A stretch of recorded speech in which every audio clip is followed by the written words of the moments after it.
Ini kitab catatan amalan hambamu. Semuanya baik ya Allah dalam pandangan manusia maupun dalam pandangan kami malaikat. Tapi apa kata Allah, Bu? Lemparkan kitab itu. Malaikat masih bertanya, "Duhai Allah, kenapa? Ini baik dalam pandangan manusia maupun dalam pandangan kami," yaitu malaikat. Apa kata Allah? Ya, hamba ini memang melakukan amalan-amalan yang baik dalam pandangan manusia, tetapi yang dia lakukan tidak semata-mata mencari mengharapkan keridhaanku, tapi selain mengharapkan keridhaanku, dia juga berharap pujian sanjungan manusia. Maka kitab itu kemudian dilemparkan oleh malaikat. Ini mengajarkan kepada kita untuk memastikan diri semua kebaikan, ibadah dan amal soleh yang kita lakukan harus betul-betul ikhlas lillahi ta'ala. Kul inna sholati wa nusuki wa mahyaya wa mamati lillahi rabbil alamin. Katakanlah, sesungguhnya salatku, ibadahku, hidup dan matiku hanya aku peruntukkan pada Allah, Rabb semesta alam. Makanya ikhlas itu apa, Bu? Semata-mata mencari mengharapkan keridhaan Allah. Nggak jadi senang karena pujian sanjungan manusia, biasa saja. Juga nggak sedih karena hinaan cercaan manusia, karena keridhaan Allah yang dia cari. Kenapa? Karena yang punya surga Allah, yang kasih rezeki Allah, ya, yang kasih pahala Allah, yang kasih kehidupan Allah, yang kasih kekuatan adalah Allah, yang kasih kesembuhan adalah Allah. Maka dia tidak perlu lagi membutuhkan manusia dalam ibadah kecuali hanya kepada Allah saja.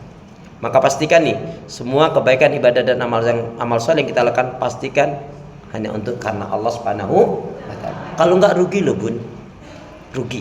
Ini yang pertama, mengingatkan kepada kita, menyadarkan kepada kita pentingnya beramal itu harus ikhlas karena Allah Subhanahu wa ta'ala dan tentunya sesuai dengan tuntunan Rasul. Ibu sering dengar kata-kata ikhlas. Coba aku nak tanya. Kalau ibu ditanya ruhnya ikhlas itu apa? Kisi-kisinya begini, sahabat-sahabat Nabi yang sudah jelas-jelas dijamin masuk surga, tapi ibadahnya mengalah-ngalahkan kita yang gak dijamin masuk surga. Jelas mereka sudah dijamin masuk surga, tapi ibadahnya ngalah-ngalahin kita yang gak dijamin masuk surga. Apa rahasianya? Salah satu rahasianya karena ruh ikhlas telah terpatri dalam kolbunya, dalam hatinya. Kembali pertanyaannya, apa itu ruh ikhlas? Bagi ibu-ibu yang bisa menjawab dengan benar, nih hadiahnya umroh bayar sendiri. Ayo, pura-pura mikirnya jangan terlalu lama. Siapa nak kasih jawab? Apa itu ruh ikhlas? 2. Apa itu ruh ikhlas? Ya 2 itu apa? Apa nih dua ekor ini apa nih? Ruh ikhlas. Apa? Menjalankan perintah Allah, menjauhkan larangan Allah, itu kan takwa. Jawabannya cukup bagus, bukan itu yang dimaksud. Jadi ruh ikhlas, ya Bun,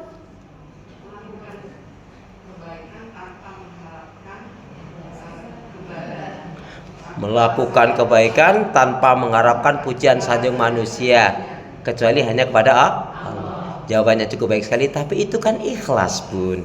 Bukan itu yang dimaksud. Maaf ya.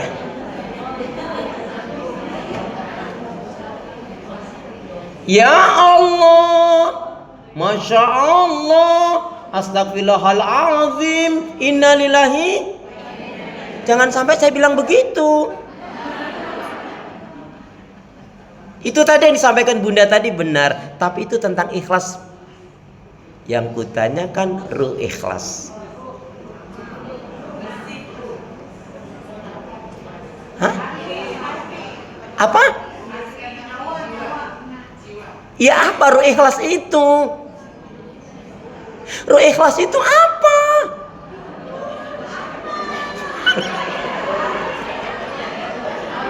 Ya Allah, ya Allah.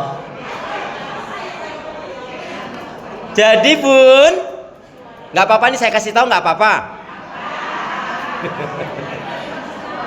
Ruh ikhlas itu adalah senang dan semangat terhadap semua kebaikan, ibadah dan amal solih. Tahajud senang, berarti ruh ikhlas telah terpatri. Coba saya tanya, ibu-ibu sedian mana? Enggak tahajud atau kehilangan uang 100.000? Jujur, sedih mana? Enggak tahajud atau kehilangan uang 100.000, sedih mana? Dua-duanya baik, tapi lamaan yang mana?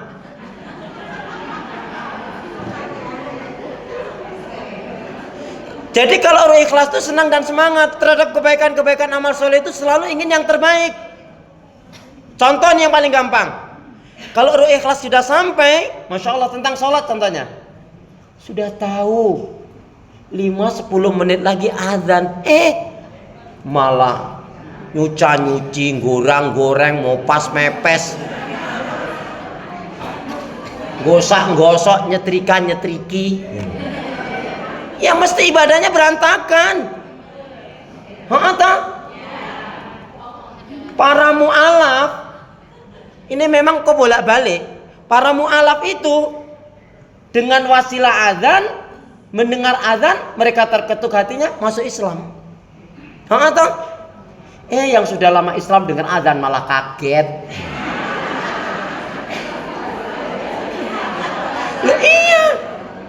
Allahu Akbar. Ya Allah, ada azan.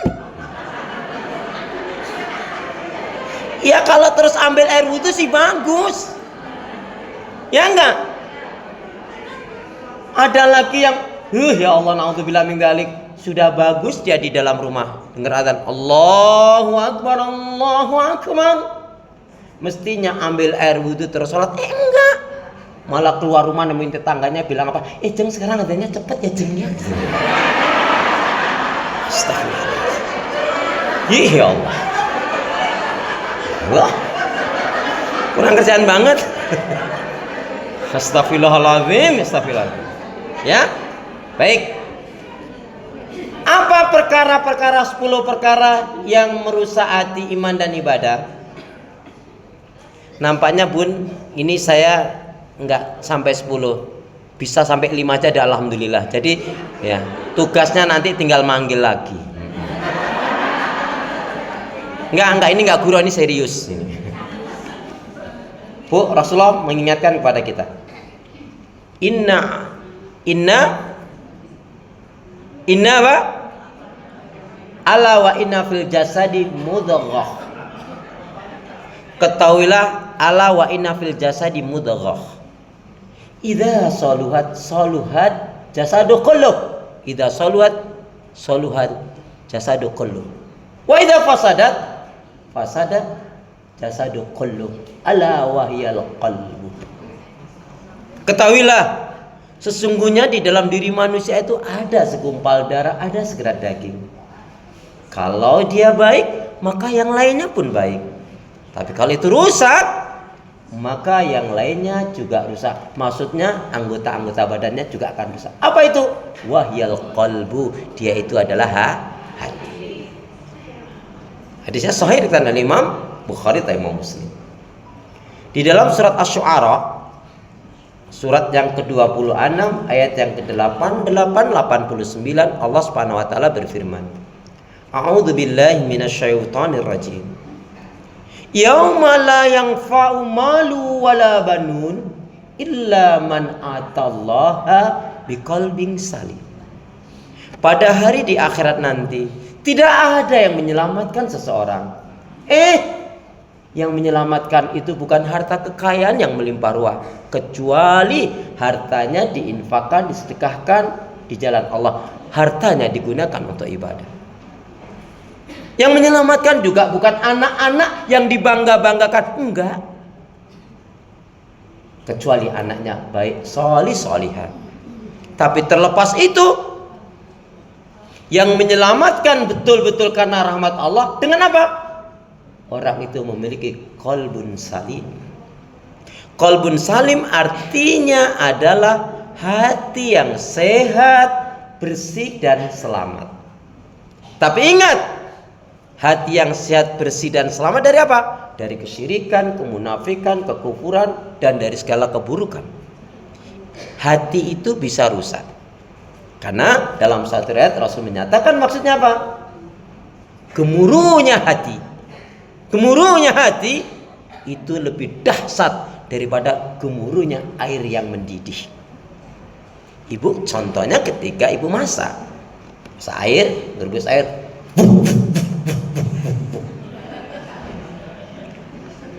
Kalau nggak ketahuan paling banter jebol pancinya atau kompornya. Sifatnya duniawi ya.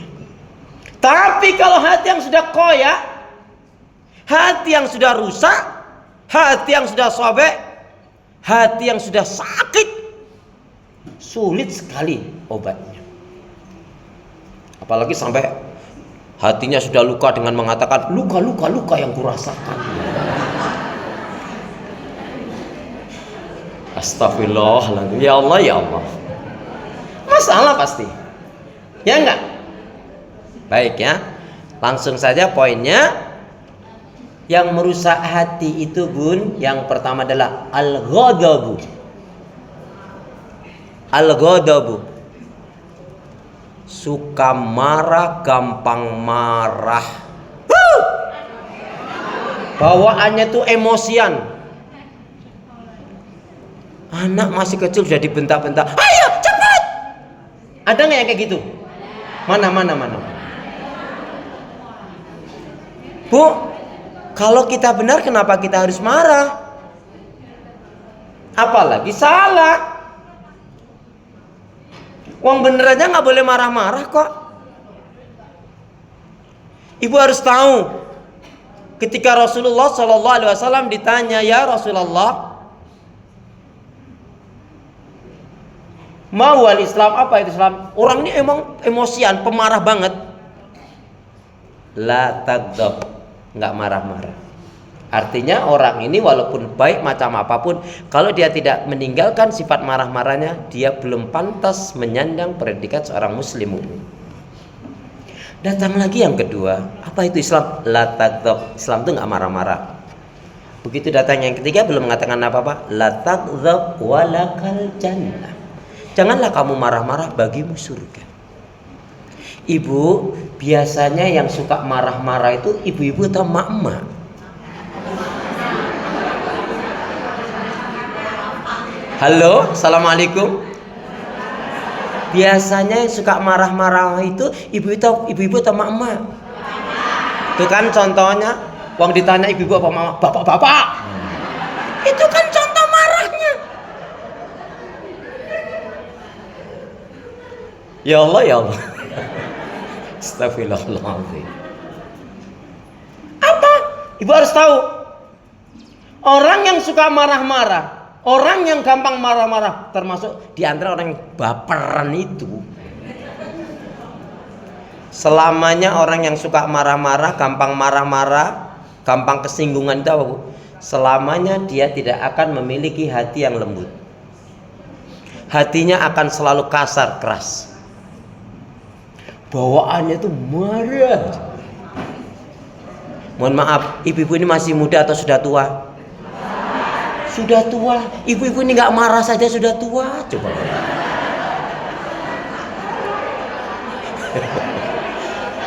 Ya Allah, ya Allah. Astagfirullahaladzim. Saya ulangi.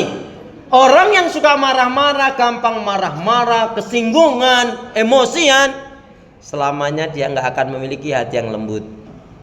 Bawaannya akan selalu kasar.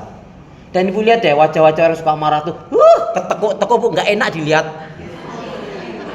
Nih kalau orang itu hatinya lapang, senang bersahabat, ketemu temennya, assalamualaikum, waalaikumsalam. Gimana kabarnya? Allah, aku senang banget ketemu. Jadi dengan keceriaan dia, Bu, ikhlas, ya enggak? Tapi kalau orangnya gampang marah, gampang nggak enak. Assalamualaikum, salam. Gimana kabar? Baik. Dari mana? Depan kemana? Belakang. Astagfirullahaladzim. Nggak enak dilihatnya, nggak enak. Betul. Coba deh. Makanya ibu, orang yang saya ulang ya. Jadi orang yang suka marah-marah, gampang marah. Satu, dia tidak akan memiliki hati yang lembut. Dia nggak bisa berpenampilan yang santun, cenderungnya kasar, emosional. Kemudian orang yang suka marah-marah, gampang marah-marah itu bun, apa? Dia nggak akan bisa menjadi orang yang sabar. Nggak akan bisa. Karena orang yang sabar itu hatinya lembut, santun. Ada orang yang menyakiti dirinya, belum orang itu minta maaf, dia sudah memaafkan. Saya mau tanya pada ibu-ibu, kalau ibu-ibu disakiti oleh seseorang, ya, janggalin banget, nyebelin banget, mau nggak ibu maafkan dia? Bisa nggak ibu maafkan dia? Tuh kan, udah kelihatan. Orang baru contoh aja, enggak mau. Ih, ya Allah, ya Allah. Nggak akan bisa jadi orang yang sabar bun. Karena orang yang marah itu bawaannya nggak nyenengin. Tapi kalau orang sabar tuh seneng ketemu teman. Satu keberkahan dipertemukan oleh Allah dengan orang yang baik. Amin, gitu dong.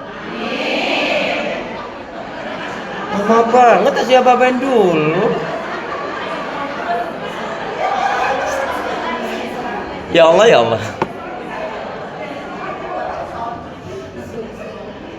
Yang ketiga yang ngeri apa bu?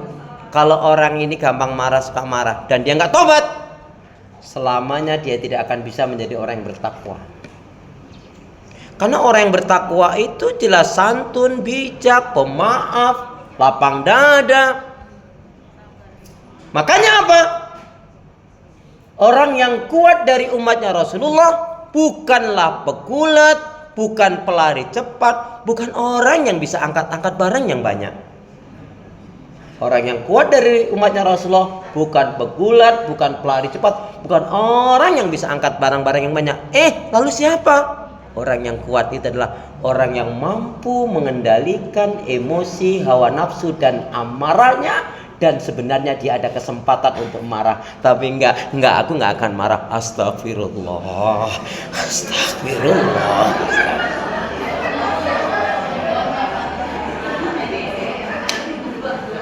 Mama, kenapa mama? Astagfirullah.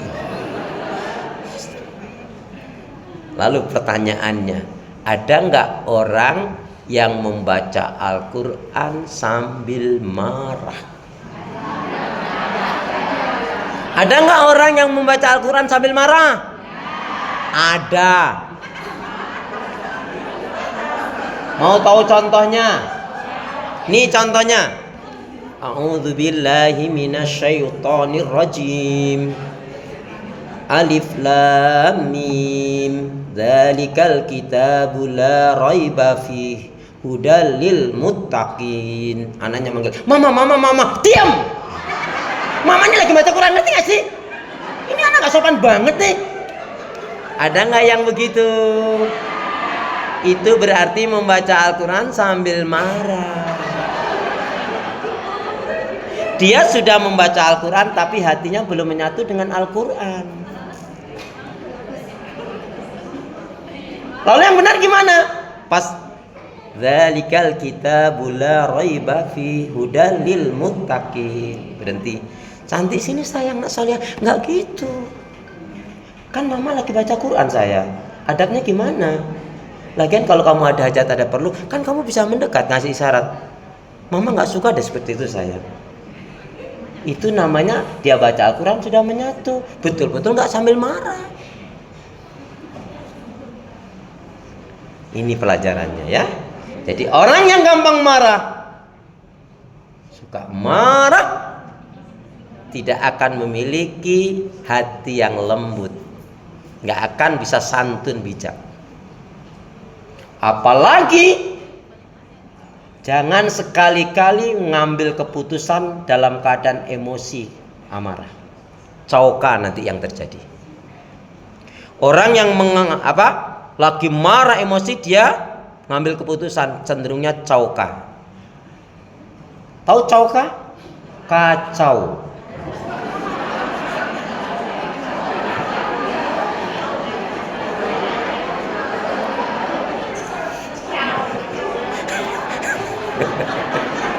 Ya.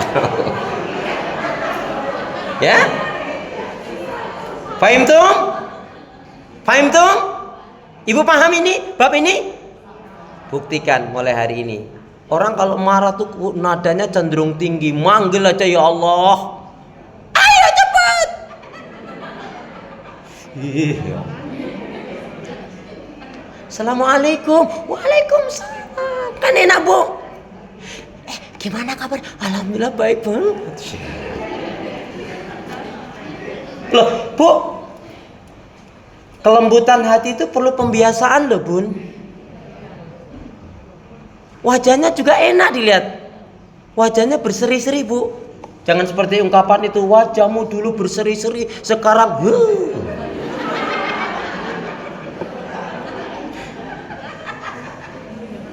Yang kedua, yang merusak hati itu, yang merusak hati iman ibadah itu adalah al-kadzibu, dusta.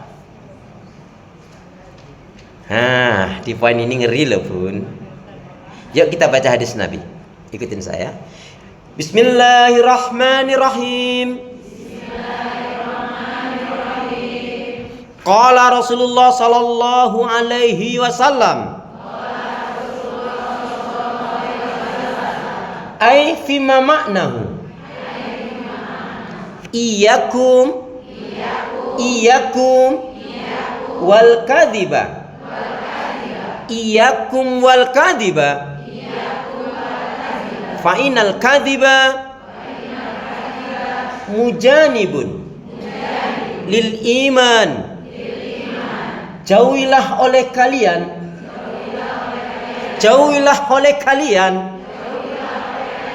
akan berbuat dusta, karena sesungguhnya dusta itu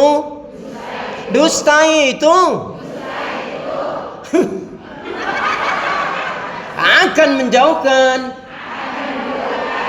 dari keimanan. Jadi setelah hari ini jangan ada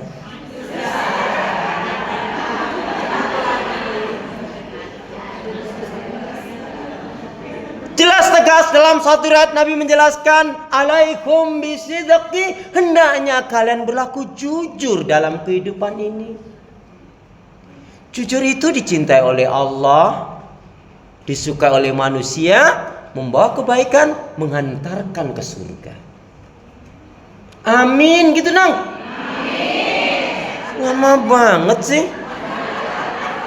Harus diapa-apain dulu, ya Allah, ya Allah. Saya ulangi ya. Alaikum bisidqi, hendaknya kalian berlaku jujur dalam kehidupan ini. Kenapa? Karena jujur itu dicintai oleh Allah, disukai oleh manusia, membawa kebaikan, menghantarkan ke surga. Kan enak begitu. Wa iyyakum, dan jauhi oleh kalian akan dusta. Kenapa? Dusta itu dibenci oleh Allah. Dusta itu dibenci oleh Allah, dijauhi oleh manusia, membawa keburukan, menyeret ke neraka. Nauzubillah nih. Makanya, Bu, gara-gara dusta hancur persahabatan, persaudaraan, hancur kepercayaan, hilang kepercayaan, putus rezeki. Dan salah satunya terjadi perceraian pun dikarenakan dusta. Sekarang kalau ibu punya saudara, keluarga, naudzubillah dzalik, orang tua, mantu, besan, tetangga, kok nggak jujur misalkan, suka ngebohong. Kalau ibu punya teman, sahabat, keluarga yang dia nggak jujur, apa yang ibu lakukan? Apa yang ibu lakukan? Teman, sahabat, saudara, tetangga nggak jujur, apa yang ibu lakukan? Jauhi. Lakukan dua hal. Kalau ada keluarganya, saudaranya, tetangganya yang nggak jujur, apa yang dilakukan? Dua hal aja. Yang pertama apa? Menanti kejujuran.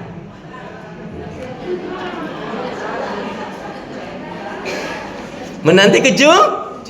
Dengan apa? Dengan tetap mendoakan yang baik-baik.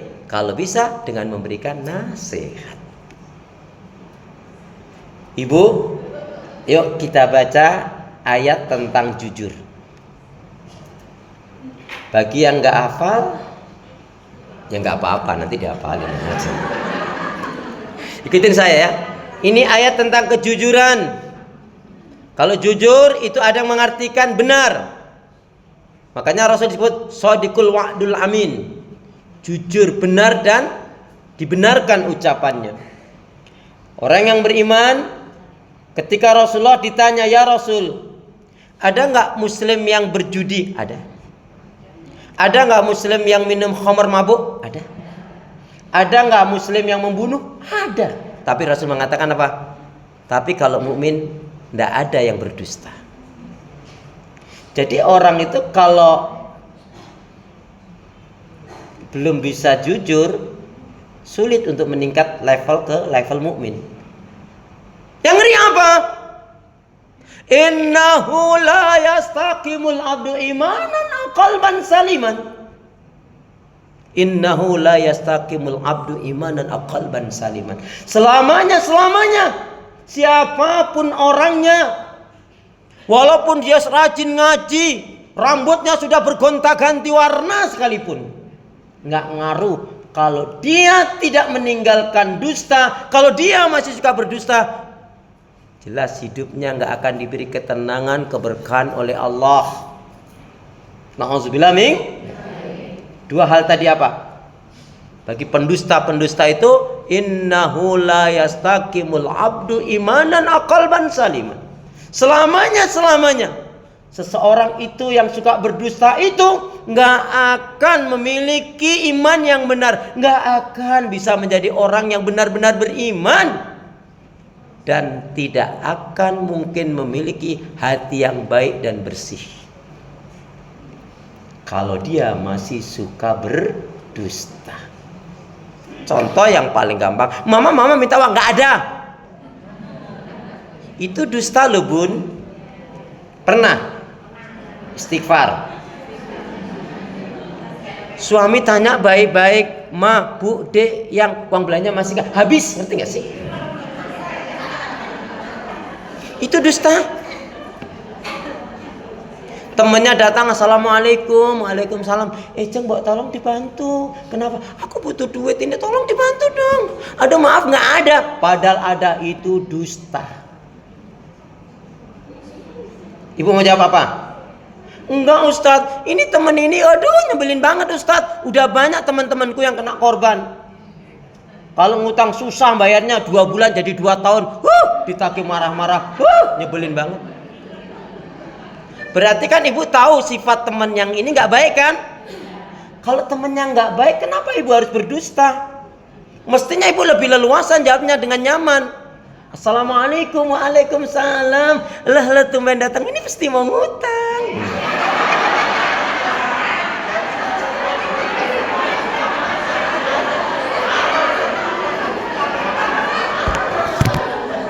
Terus apa? Terus temannya bilang ini, kamu kok gitu banget sih? Aku mah hafal banget dengan kamu. Kamu kan kalau mau ngutang sobaikan gitu. Bayarnya sulit banget. Maaf ya Ceng ya, jangankan aku ini nggak punya uang, aku punya uang banyak pun nggak akan kasih pinjam kamu. Kapok aku. Boleh nggak bilang begitu? Harus. Kenapa harus? Memang kata-kata ini menyakitkan, tapi jujur itu lebih baik berpahala di sisi Allah ketimbang ibu bilang nggak ada. Padahal ibu ada, ibu punya, ibu mengatakan nggak ada, hati-hati. Ibu bisa kena penyakit, kena musibah, kehilangan, ngeri malahan. Diam-diam nggak bilang suami, dosa juga. Masalah. Ya. Ini ayatnya tentang jujur harus kita miliki. Lawannya dusta adalah jujur. Yuk kita baca ayatnya, dihafalkan. A'udzubillahi minasyaitonir rajim. Ya ayyuhalladzina amanu. Ya ayyuhalladzina amanu. Ya ayyuhalladzina amanu taqullah.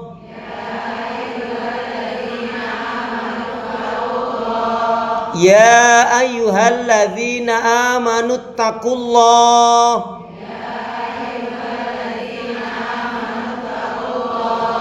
Wa kunu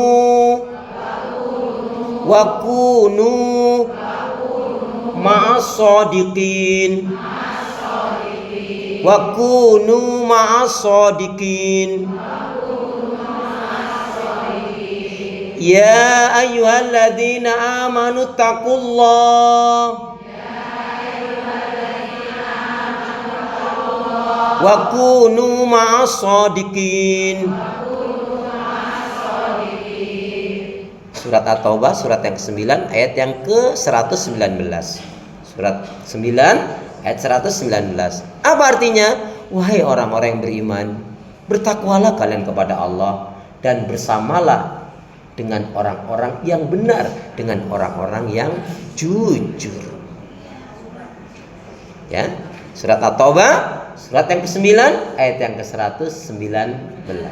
Wahai orang-orang yang beriman, bertakwalah kalian kepada Allah dan bersamalah, besertalah dengan orang-orang yang benar, besertalah dengan orang-orang yang jujur.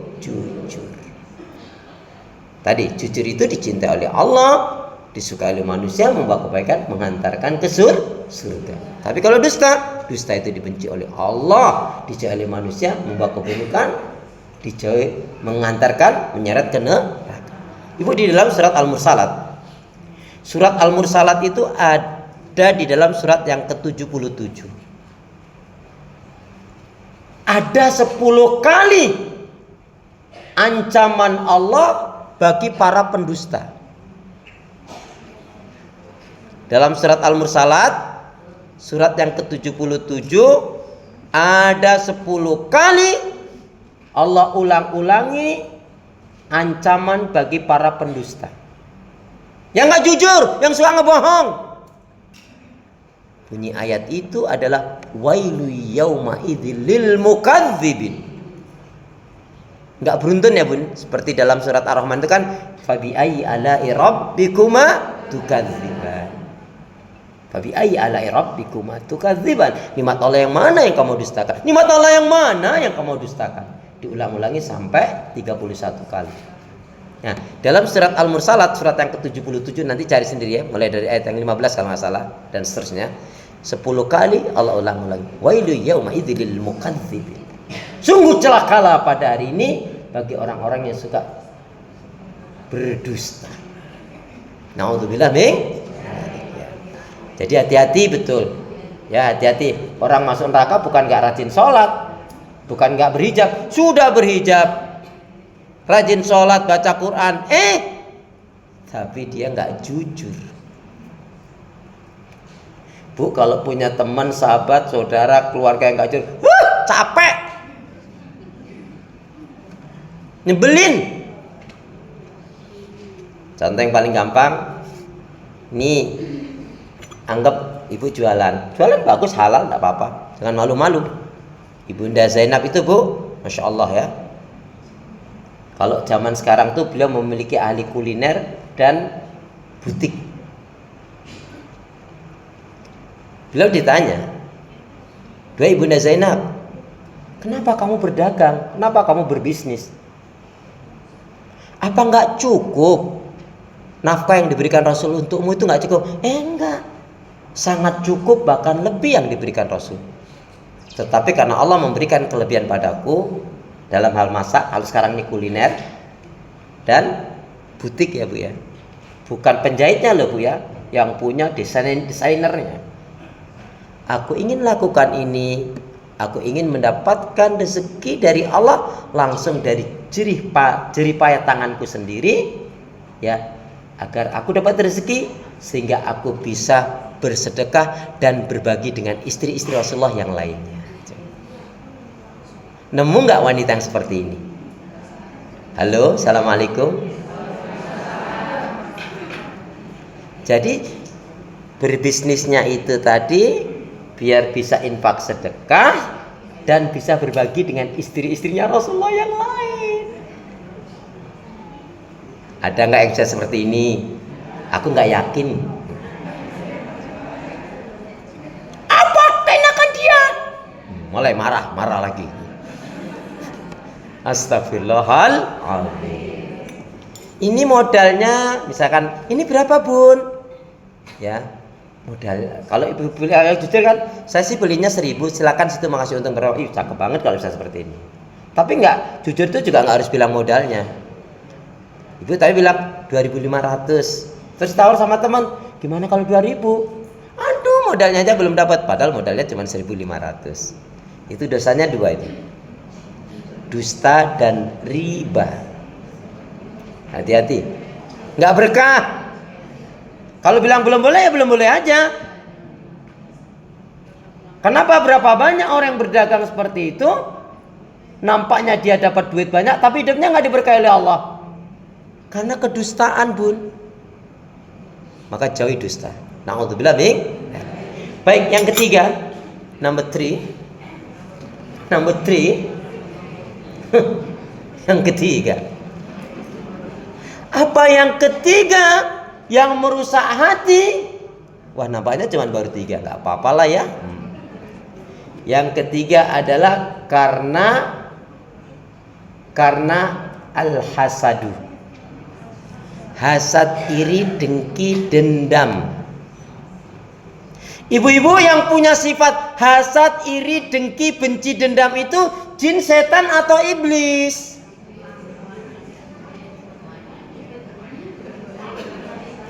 Yang punya sifat hasad, iri, dengki, benci, dendam itu jin, setan atau iblis? Berarti yang ngikutin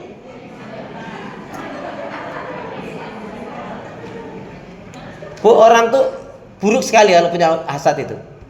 Maunya kebaikan-kebaikan untuk dia.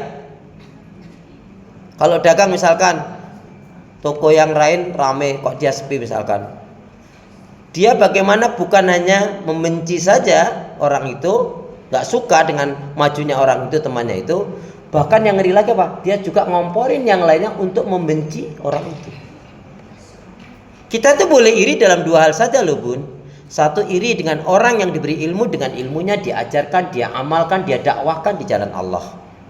Yang kedua, dia iri dengan orang yang diberi kekayaan, dia dermawan, dia suka memberi, membantu, menolong fakir miskin, kaum duafa. Ada satu kisah menarik antara dermawan, itu nanti bahas yang lain ya. Orang punya hasad dengki ini bang salah. Makanya ada ungkapannya, benar juga itu ungkapan itu. Gimana syairnya? Syairnya tentang hasad, iri, dengki, dendam, gimana syairnya? Gimana syairnya? Di langit ada matahari, di bumi ada orang iri.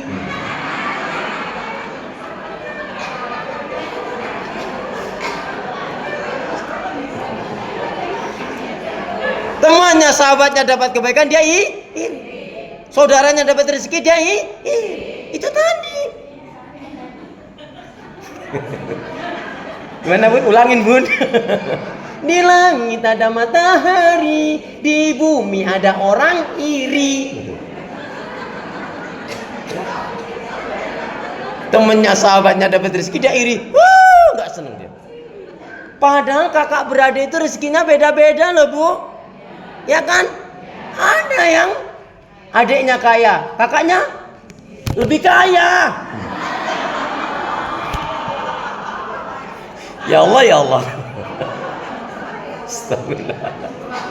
Masya Allah. Masya Allah. Pertanyaannya, apa yang ibu ketahui dari 113? Apa yang ibu ketahui dari 113? Apa yang ibu ketahui dari 113? 113 itu adalah setelah 112.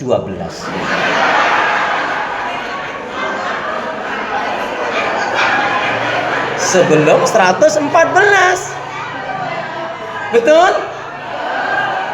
113 itu adalah setelah 112. Sebelum 114. Maksudnya surat Al-Falaq. Ya Allah, ya Allah. Astagfirullahaladzim. Qul a'udzu birabbil falaq min syarri ma khalaq wa min syarri ghasikin idza waqab wa min syarri nafatsati fil 'uqad wa min syarri hasidin idza hasad. Orang yang punya hasad, iri, dengki, dendam, nggak akan dia memiliki hati yang baik, iman yang baik. Hatinya nggak akan bersih. Karena adanya kedengkian. Nggak suka dengan pemberian Allah kepada orang lain. Bu, sebenarnya rezeki yang Allah berikan kepada kita itu nggak kurang. Tapi yang kurang itu adalah syukur kita yang kurang. Makanya ketika kita memahami fabi ayyi ala'i rabbikuma tukadziban, nikmat Allah yang mana yang kamu dustakan? Nikmat Allah yang mana yang kamu dustakan? Mengajarkan kepada kita apa? Jika kita diberi kebaikan, kesenangan, kenikmatan, bersyukur. Jika diuji dengan hal yang tidak menyenangkan, sabar. Ibu ditanya, mau masuk surga dengan jalan sabar atau syukur? Bu, kalau syukur itu kayaknya dengan kemudahan-kemudahan, kendaraan ada, uang ada, sehat iya, ini dan itu ada. Tapi kalau sabar itu kayaknya kurang enak, Bu. Yang sakit, yang susah, dizolimi, ditipu, yang ada masalah. Banyak kaitannya dengan yang gak enak. Ya toh? Nah, pertanyaan saya, ibu-ibu mau masuk surga dengan jalan sabar atau syukur? Syukur berarti gak sabar. Sabar berarti gak syukur gitu. Apa bisa langsung sabar dan syukur? Gimana bisa? Saya ulangi, ibu-ibu mau masuk surga dengan jalan sabar atau syukur? Terserah Allah. Yang penting kita dimasukkan surganya Allah. Apakah yang kita lakukan itu dinilai oleh Allah syukur? Apakah yang kita lakukan itu dinilai oleh Allah sabar? Makanya Bu, syukur dan sabar itu kalau disatukan, halo? Syukur dan sabar itu kalau dipadukan, disatukan, maka dia menjadi status. Ya. Syukur dan sabar itu kalau disatukan dia menjadi status. Apa itu? Syukur itu tanpa tapi, sabar itu tidak bertepi sampai mati. Ulangi ya. Syukur itu tanpa tapi, sabar itu tidak bertepi sampai mati. Jadi jangan harap akan dapat kebaikan kemuliaan dari Allah kalau kita masih punya sifat hasad, iri, dengki, dendam.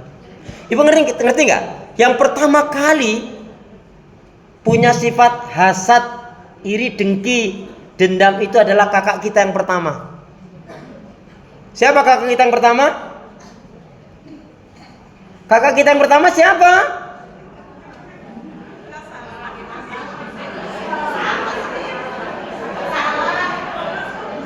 Ibu-ibu itu sebenarnya kalau jawab bukannya salah, tapi kurang tepat, Bu. Ya Allah, ya Allah. Jadi Bu, kakak kita yang pertama kan Qabil dan Habil. Ya kan? Karena kakak kita Habil dapat yang cantik, lebih cantik dari Qabil. Nah, mulai dia. Makanya orang beriman itu, Bu, dia harus yakin apa yang Allah berikan kepada dirinya, inilah yang terbaik menurut Allah untukku, selesai. Makanya benar ketika Rasul menyatakan tuba liman hudiya lil Islam wa kana aisu kafafan wa qani'ah. Sungguh beruntunglah orang yang diberi petunjuk hidayah oleh Allah dalam Islam dan iman, hidupnya sederhana dan qanaah. Qanaah itu apa? Nerimo ing pandum. Menerima apa adanya, makan pakai tahu tempe, alhamdulillah. Yang penting nggak tiap hari. Loh, kalau tiap hari bisa mengakibatkan darah tinggi. Iya, ini lagi. Yuk kita berdoa dulu. Bismillahirrahmanirrahim. Ya Allah ya Arhamar Rahimin. Berilah aku hati yang bersih, pikiran yang jernih, lidah lisan yang selalu jujur, akhlak yang mulia, hidup dan mati dalam ketaatan, keimanan, ibadah, sabar, dan syukur. Lebih semangat dengan penghayatan. Ya Allah ya Arhamar Rahimin. Berilah aku hati yang bersih, pikiran yang jernih, lidah lisan yang selalu jujur, akhlak yang mulia, hidup dan mati dalam ketaatan, keimanan, ibadah, sabar, dan syukur.